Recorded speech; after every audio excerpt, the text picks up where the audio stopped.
Respire hondo. Imagine que cada inhalación le otorga una energía casi sobrenatural, que sus músculos se tensan con una vitalidad desconocida y su mente opera con una claridad implacable. Una superhabilidad, podría pensarse. Ahora, imagine otro escenario. Sobre su cabeza, una libélula del tamaño de un águila surca el aire. Por el suelo, se arrastra un ciempiés con la longitud de un cocodrilo. Un rayo impacta contra un árbol y el bosque entero, incluso la madera húmeda, estalla en un infierno de fuego como si fuera pólvora. Bienvenidos al período carbonífero.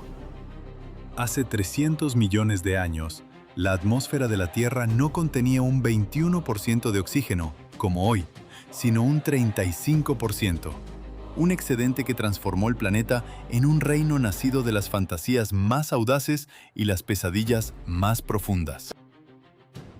Esta es la crónica de cómo un solo gas reescribió las reglas de la existencia. La historia de cómo unas bacterias diminutas desataron el primer apocalipsis ecológico y de cómo el planeta aprendió a respirar, para luego casi asfixiarse con su propio éxito. Para entender su triunfo, debemos viajar a su nacimiento, hace 2500 millones de años. Olvide todo lo que conoce de la Tierra. No hay cielos azules ni bosques verdes. El planeta es un escenario de otro mundo. El cielo es brumoso, de un anaranjado químico, una niebla tóxica de metano y amoníaco, donde el sol es apenas un disco sucio y pálido. Una sola bocanada de este aire habría convertido los pulmones en jirones carbonizados. Los océanos no son azules, sino de un color pardo verdoso, turbios por el hierro disuelto, un caldo químico primigenio cuya temperatura alcanza los 70 grados. Y sin embargo, en este infierno, la vida prosperaba. Millardos de criaturas microscópicas, bacterias anaeróbicas, eran las dueñas indiscutibles del planeta. Cubrían el lecho marino en gruesos tapetes viscosos, formando extrañas torres estratificadas. Eran felices. El oxígeno no solo no les era necesario, para ellas era un veneno mortal. Entonces, aparecieron ellas, las cianobacterias. Diminutas células verdes, casi invisibles, que poseían una habilidad secreta. Habían aprendido a convertir la luz del sol en sustento. La fotosíntesis. Pequeñas fábricas biológicas trabajando en silencio. Pero toda revolución tiene un coste, y el subproducto de esta era un gas residual, corrosivo y letal: el oxígeno. Al principio, a nadie le importó. El nuevo gas comenzó a reaccionar con el hierro disuelto en el agua, forzándolo a oxidarse. El óxido de hierro, pesado e insoluble, llovía sobre el lecho marino, capa tras capa, durante eones. Las grandes formaciones de hierro bandeado que hoy alimentan nuestra civilización son el aliento fosilizado de aquellos primeros organismos. Pero las cianobacterias se multiplicaron sin control. Millardos de células convertidas en billones, cubriendo los océanos en un manto verde. Cada célula liberaba una burbuja insignificante, pero billones de células, trabajando sin descanso durante millones de años, son una fuerza capaz de terraformar un mundo. El planeta estaba aprendiendo a respirar, y en el proceso, la vida, en su afán por prosperar, había creado el veneno que un día se convertiría en el aliento de casi todo lo que vendría después.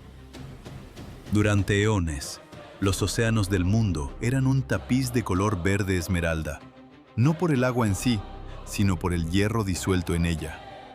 Este hierro actuaba como un inmenso sumidero, una esponja química que absorbía con avidez el producto de desecho de las nuevas y revolucionarias cianobacterias, el oxígeno. Pero todo umbral tiene un límite, y finalmente, después de incontables generaciones, el gran depósito de hierro de los océanos se agotó. Ya no quedaba nada para secuestrar el gas ascendente. El oxígeno, libre de sus cadenas minerales, comenzó a acumularse. Un 1%, luego un 2%. Pequeñas burbujas, portadoras de un cambio planetario, subían desde las profundidades, estallando en la superficie para liberar su carga en una atmósfera que nunca antes la había conocido. Para la inmensa mayoría de la vida anaeróbica que había dominado el planeta durante más de 1.000 millones de lochos, este gas era un veneno puro y corrosivo. Imaginen un mundo donde el propio aire, el aliento que ha sustentado a sus ancestros durante una eternidad, de repente se vuelve tóxico. El oxígeno es un elemento increíblemente agresivo. Es un ladrón de electrones, un agente del caos molecular que oxida todo lo que toca. Desgarra las membranas celulares, rompe las frágiles hebras del ADN y desencadena reacciones en cadena que aniquilan la vida desde su núcleo. Para las legiones de bacterias que poblaban la Tierra, fue un arma de destrucción masiva invisible y silenciosa. Comenzó la primera gran extinción en masa. Un holocausto planetario provocado no por un asteroide o un volcán, sino por la propia vida. Ecosistemas enteros, que habían tardado cientos de millones de años en evolucionar, se desvanecieron. Los mares se convirtieron en un vasto cementerio, una sopa turbia de células muertas. Los científicos lo llaman la gran oxidación, o más crudamente, la catástrofe del oxígeno. La primera crisis de contaminación global causada por el éxito de una sola forma de vida. Incluso las cianobacterias, las arquitectas de su propia y posible extinción, se encontraron en peligro mortal. Se vieron obligadas a una frenética carrera evolutiva contra sus propios residuos tóxicos. Desarrollaron defensas sofisticadas, enzimas especializadas para neutralizar los radicales libres, bombas moleculares para expulsar el veneno de sus células. Fue una lucha desesperada por sobrevivir a su propio triunfo. Algunas lo lograron. Y en ese crisol de supervivencia, algunas no solo aprendieron a resistir el oxígeno, sino a utilizarlo. Nació la respiración aeróbica, un proceso metabólico revolucionario que podía extraer hasta 15 veces más energía de los alimentos. Fue una revolución que cambiaría el destino del planeta. Esta nueva y potente fuente de energía permitió la aparición de células más complejas con núcleo, los eucariotas, y más tarde, los primeros organismos multicelulares. El camino hacia nosotros había comenzado, forjado en el veneno. La faz del planeta se transformó. Los cielos, antes de un color anaranjado por el metano, se aclararon hasta volverse de un azul intenso.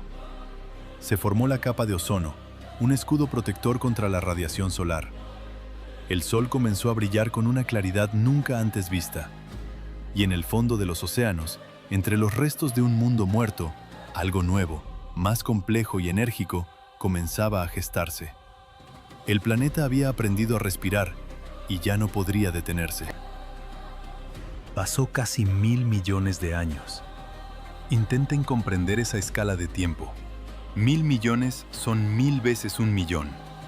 Si contáramos cada segundo, sin pausa, nos tomaría más de 31.000 años llegar a esa cifra. Durante este vasto intervalo, la vida evolucionó en los nuevos océanos oxigenados. Los niveles del gas subían y bajaban, pero la tendencia general era ascendente. Hace unos 540 millones de años, el oxígeno alcanzó aproximadamente un 10% de la atmósfera. Y entonces ocurrió una explosión. La explosión cámbrica. En un abrir y cerrar de ojos geológico, aparecieron animales complejos, criaturas con ojos, mandíbulas y extremidades. Los trilobites reptaban por el lecho marino, mientras el formidable Anomalocaris, el primer gran depredador, cazaba en las aguas.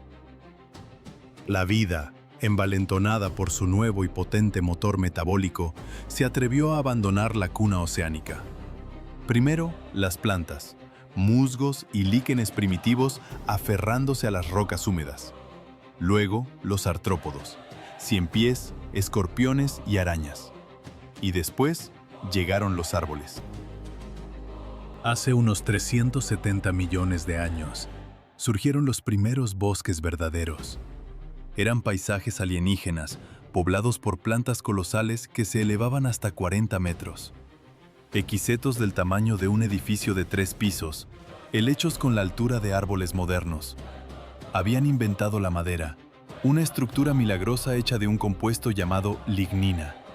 Les permitía crecer alto y fuerte, compitiendo por la luz del sol. Pero esta innovación trajo consigo una extraña paradoja. Nadie en la Tierra sabía cómo digerirla. Cuando uno de estos árboles gigantes moría, simplemente caía y permanecía allí. Durante años, décadas, siglos. Ni los hongos ni las bacterias de la época habían evolucionado las enzimas necesarias para descomponer la compleja molécula de la lignina. La vida, en su afán de alcanzar el cielo, había sembrado la tierra con un futuro que aún no podía digerir. Un recordatorio perpetuo de que cada gran salto evolutivo es, a la vez, la creación de un nuevo y desconocido desafío. Las partes blandas se descomponían, sí, pero la madera permanecía intacta. Durante millones de años, los hongos y bacterias que hoy conocemos no habían desarrollado la capacidad de digerir la lignina, el polímero resistente que da a los árboles su estructura. Así, los cuerpos de los árboles muertos comenzaron a acumularse. Capa sobre capa, metro sobre metro. Un vasto cementerio forestal que se extendía por los continentes. En los pantanos, donde el agua estancada protegía la madera de la oxidación, se formaron depósitos colosales de carbono sepultado. Cada árbol enterrado era un árbol que no devolvía su carbono a la atmósfera. El ciclo se había roto. El carbono, el ladrillo de la vida, quedaba atrapado en las profundidades de la tierra, mientras que el oxígeno, el subproducto de su fotosíntesis, se liberaba sin cesar. Millones de árboles, todos cayendo, todos siendo sepultados, todos secuestrando carbono y liberando oxígeno puro. La concentración de oxígeno en la atmósfera comenzó a escalar de una forma nunca antes vista. 25%, 28%, 30%. Finalmente, hace unos 300 millones de años, durante el período carbonífero, alcanzó su asombroso apogeo.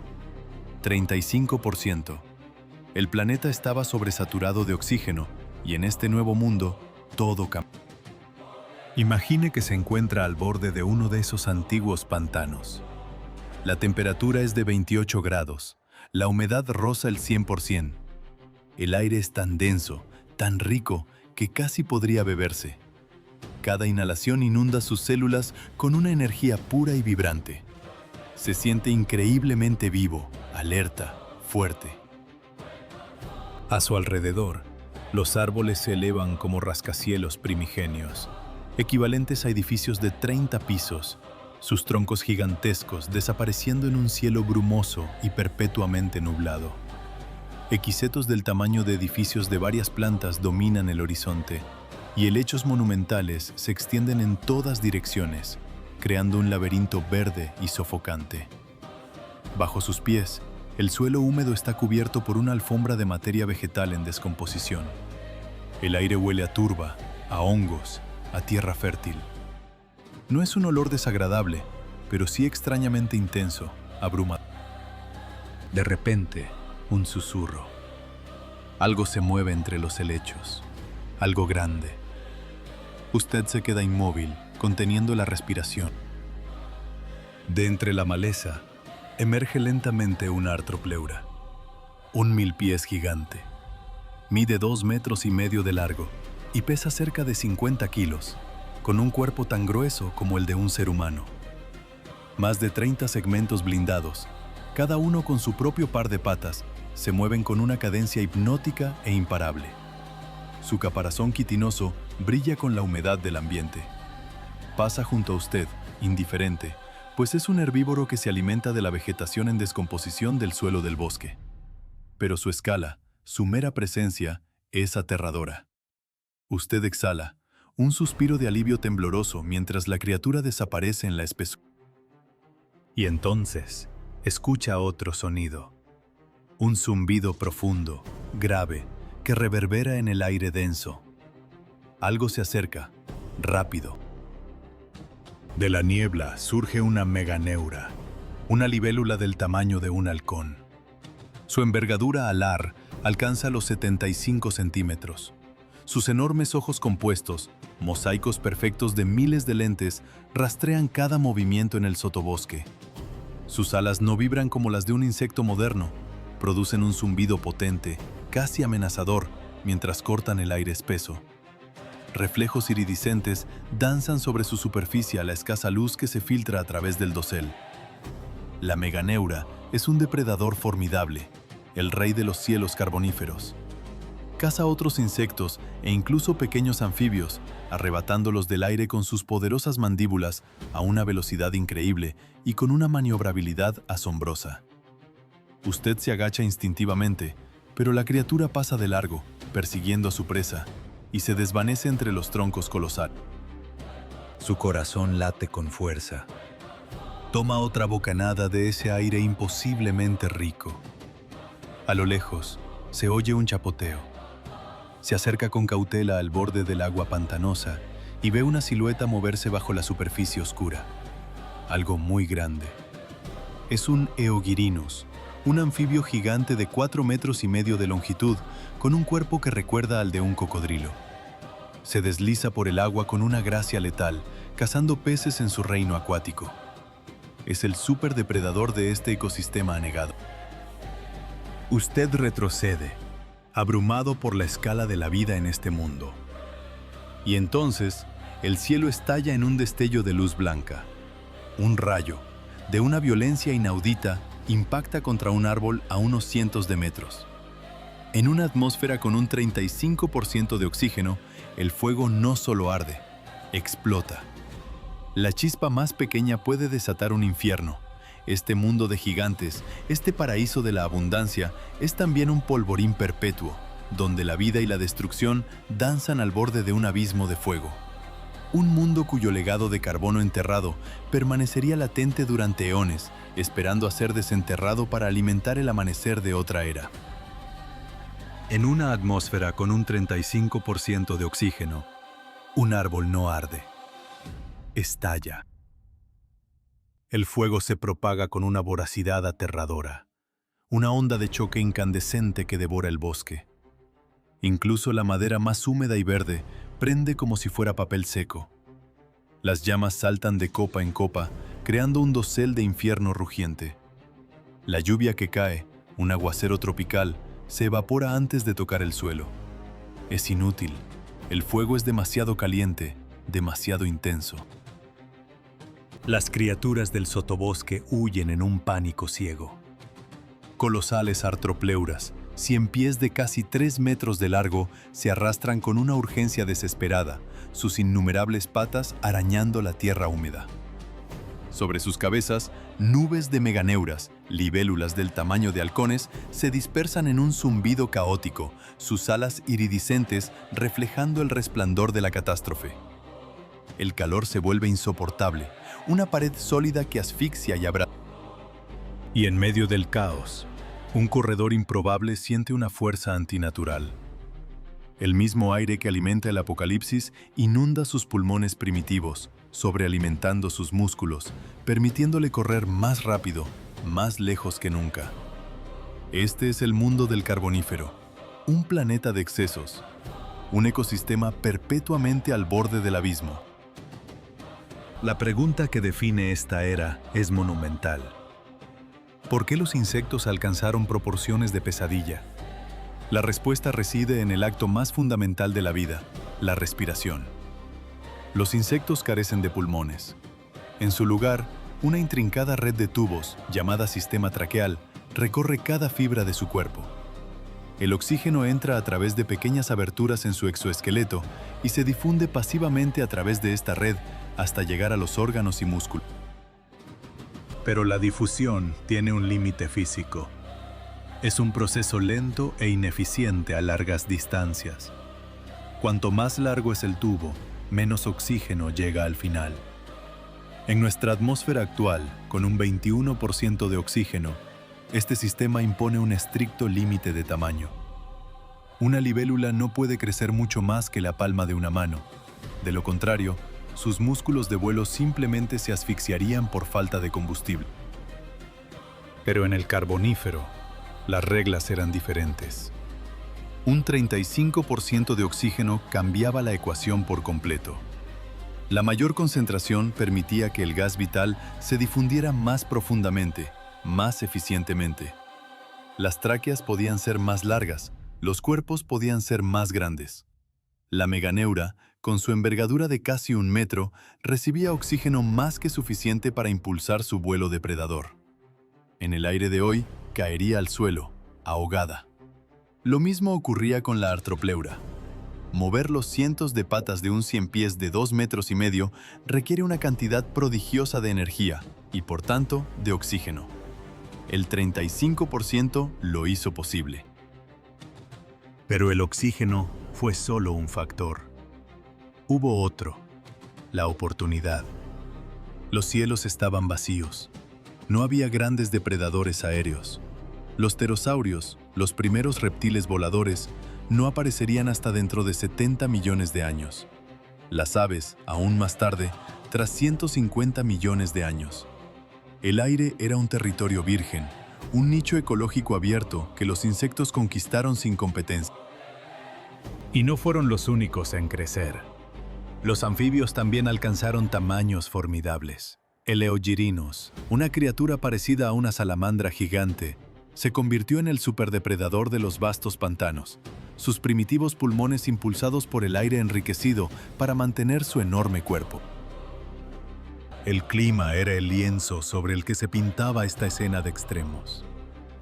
Un mundo perpetuamente cálido y húmedo, donde selvas tropicales ecuatoriales cubrían vastos continentes y lluvias constantes alimentaban pantanos que se extendían por miles de kilómetros. Durante la mayor parte de este periodo no existían casquetes polares. Pero este paraíso exuberante tenía un lado oscuro: el fuego. Con un 35% de oxígeno, todo era combustible. Un simple rayo podía desatar incendios forestales que ardían durante meses, incinerando millones de hectáreas en un holocausto global. La prueba no es teórica, está grabada en la piedra. En los estratos geológicos del Carbonífero, encontramos por todo el mundo gruesas vetas de carbón y ceniza fosilizada.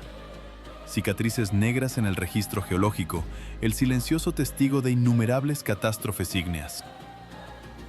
Era un mundo de extremos, donde la vida florecía en el filo de la navaja. Pero nada es eterno. Hace unos 299 millones de años, algo comenzó a cambiar. Durante eones, los árboles gigantes que morían no se descomponían, simplemente se acumulaban, capa sobre capa, porque ningún organismo había desarrollado la capacidad de digerir la lignina, la resistente molécula que da rigidez a la madera. Pero la evolución nunca descansa. En la penumbra de los bosques húmedos, apareció una nueva forma de vida, los hongos de la podredumbre blanca. Estos humildes organismos lograron una proeza bioquímica. Desarrollaron las enzimas capaces de romper los enlaces de la lignina. El mundo del fuego y los gigantes no era una condición permanente. Fue un capítulo febril en la historia de la Tierra, sostenido por un desequilibrio químico. La evolución, en la forma de un hongo, había desmantelado un ecosistema global, poniendo fin al entierro masivo de carbono y comenzando a reducir los niveles de oxígeno.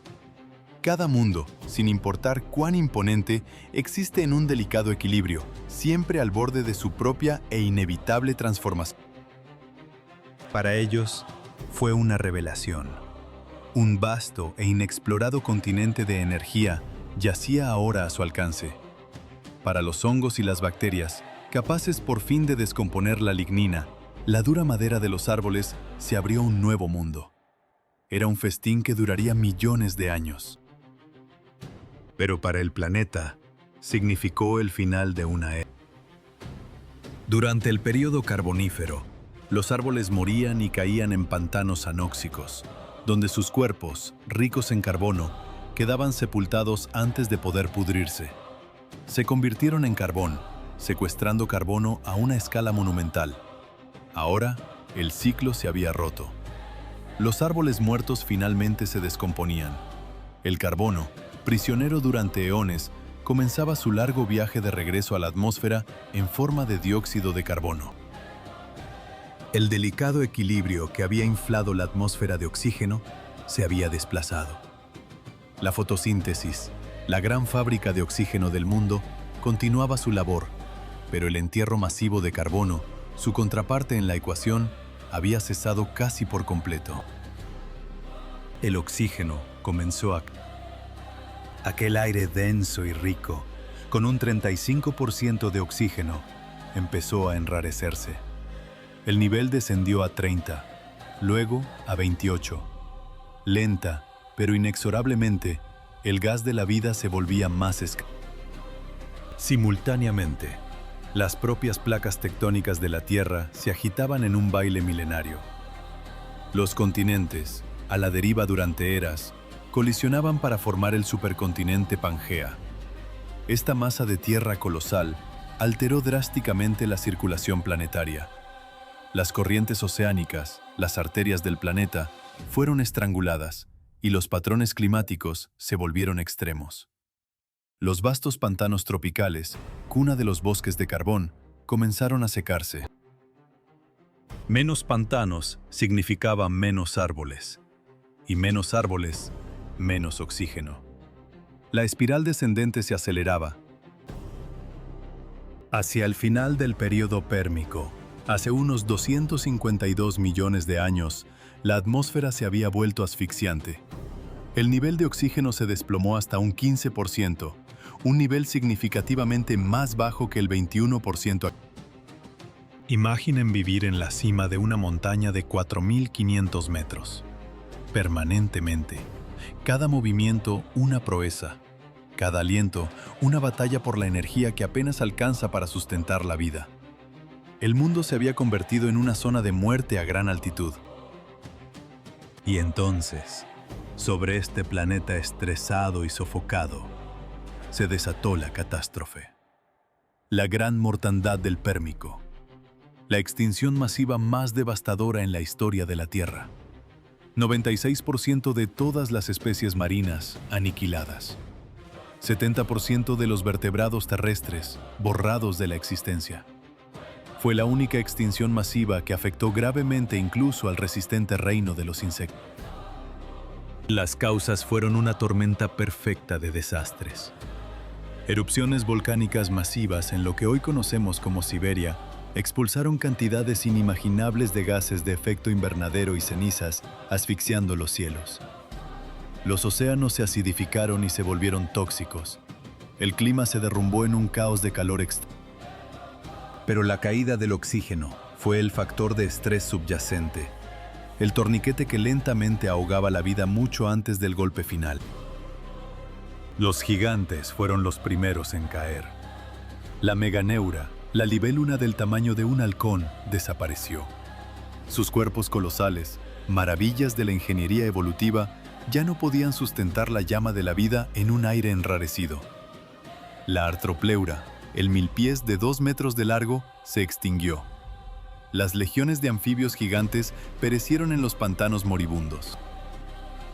Sobrevivieron los pequeños, los eficientes, aquellos que podían arreglárselas con menos.